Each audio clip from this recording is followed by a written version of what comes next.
Part B is not a quadratic equation, same direction, solve, in this case for x. Not a quadratic, right? What's the degree of this polynomial equation? It's a degree 4 polynomial equation, x to the 4th plus 3x squared minus 28 equals 0. It is quadratic in form. What do I mean by that? If you make the appropriate substitution, it becomes a quadratic equation. So what's the appropriate substitution? I'm going to let u equal this, and I'll show you how to figure that out in a second, but I'm going to let u equal x squared.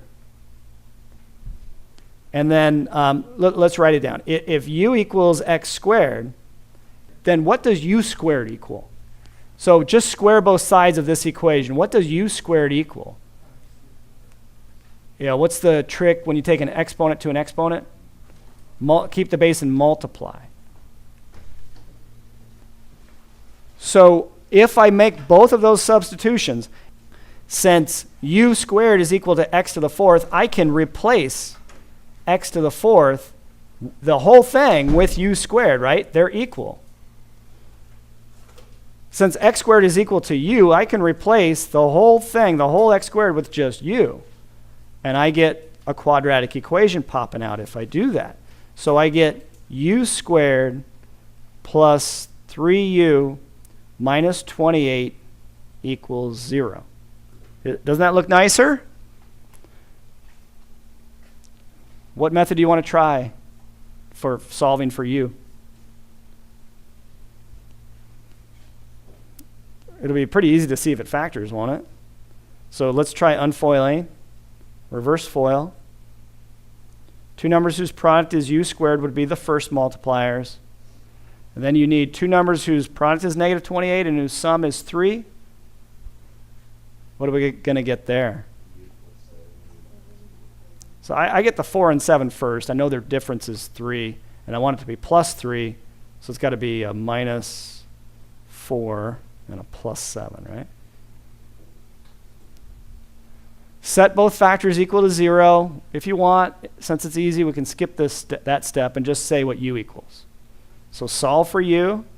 What do we get for u? So u equals 4 or u equals negative 7, or you can switch that around since negative 7 is less. Either way makes sense to me. Are we done? Oh, come on. No, we're not done. We're not done. Back substitute. So what is u really equal to? So you can replace u, going back substituting, with what it's equal to in the first place. U is equal to x squared. U is equal to x squared. So you get u is equal to x squared. Oh, x squared, u is equal to 4. That means x squared is equal to 4. U is equal to negative 7. That means x squared is equal to negative 7. So what do you do to solve for x? Square root, yeah. How about we've got x squared equals 4. What's the best method for solving that? Do you want to use the quadratic formula on that one? No. How about just taking the square root of both sides, right?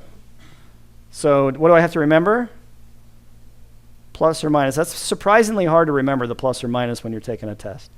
And then on the right side, don't forget the plus or minus as well, or on the right part of the problem. So what do we get? What's the square root of 4? So we get x equals plus or minus 2 from this guy. And if you're allowed to have non-real answers, what would the answer be on the second guy? What can we poke out here? I, yeah. So it's plus or minus, I'm going to put the I in front, I root 7.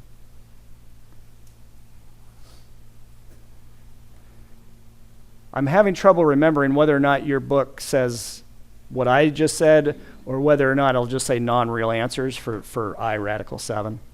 But either, you should be able to get the I root 7, the plus or minus I root 7 either way. So. Okay, any questions on that? Can you check your answers? Oh, you're going to love this. Let's do this.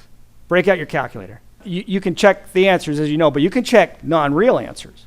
There is an I button, if you don't know it, on your calculator. So those of you that didn't know that, that's what I meant. You're going to love this. So I'm going to type in, I'm I can only do one at a time. I'm going to type in I root 7. So you can go second function. Okay, when you hit second function, I is the decimal point in a TI calculator. And you'll see second function, decimal point, I comes up on the screen. And then square root would be the second function of the x squared button. And then just 7. And then let's store that STO. Let's store that as x. So now it gives you the decimal form of root 7, which is 2.64, blah, blah, blah. And then every time you hit x, that's what's in memory. So now it's as easy as plugging back in to the formula. Make sure you get 0 popping out. So you just write down the left side, or type in the left side in your calculator, rather, and you better get 0 popping out if you do that. So we'll go x to the 4th power, like that. And then maybe I should have switched these around. There we go. So type in x to the 4th power, and then get out of that exponent, hit arrow, plus 3x squared. And then I hit the x squared button instead of the caret 2. And then minus 28. And if you did everything right, you should get 0 or something so close to 0 your calculator can't tell the difference. So you hit enter. Beautiful. So we checked our answer. Now you could have done that, right? You know how to take I to the 4th power, so you know how to take 7i or root 7i to the 4th power. You could have done that by hand if you really wanted to, but wasn't it nicely done on the calculator? Yeah, that's pretty sweet. The rest of the answers should check nicely as well. So those are your 2 answers on that one. Oh, the trick. How do you know what substitution to make? So here and here you have powers of x, right? If one of the powers of x, say this one, is twice as big, doubled, in other words, 2 times as big as the other, then, and you don't have any other variables going on, then it is going to be quadratic in form, and that trick will work. And you always let u be the guy such that when you square it, you get the other guy. So you square u, you get the other unknown. Because what do you do when you square a power of x or a power of anything? You double the exponent, right? That's the rule. You multiply the exponent by the 2, by the thing you're squaring. So the fact that these are both powers of x to the 4th, x squared, and that when you double this exponent, you get this exponent, that tells me it's going to work. It's quadratic in form when that happens, okay? So the method then is, let